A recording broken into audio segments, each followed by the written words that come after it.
সালাম আলাইকুম গাইস, এ হলো আমাদের রোহিত ভাই, আমু মঈন আর হলো আমি।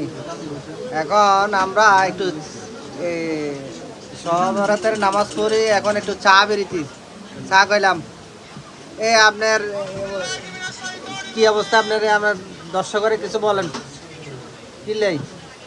আরে দুর্বল দুর্বল সবার নামাজ পড়তে আজকে সবরাতের নামাজ পড়ছেন তো আল্লাহর কাছে চান? আশা করছি আচ্ছা, আল্লাহর কাছে চান, অনেক কিছু চাই না, চাই গভীর রাত্রে চাই লাখ যাতে বেশি করে দেয় 2 লাখ 3 লাখ যা আছে চাইন। আর মইন দেনা হেনা থাকলে আল্লাহর কাছে চাইলেও আজ যা হুজ করে দিব আজ না। এটা ঠিক তো আছে। অবশ্যই সবকিছু আর দরকার হইলে আল্লাহ তুন কিছু হালাত টালাত লই দিলে, আল্লাহ তুন হালাত লইলে কিন্তু একটা তেল লাগতো না, কিন্তু হেরত। ঠিক আছে নি? হালাতের কাম হ্যাঁ গাইস, আপনারা সবসময় কারো তুন হালাত ন লই আল্লাহ তুন হালাত লইবেন কেন না? কিল্লাই হালাত মানুষের তুলনা অনেক কিল্লাই, আল্লাহ তুন হালাত লমু, আল্লাহর কাছে চামু, আল্লাহ দিব।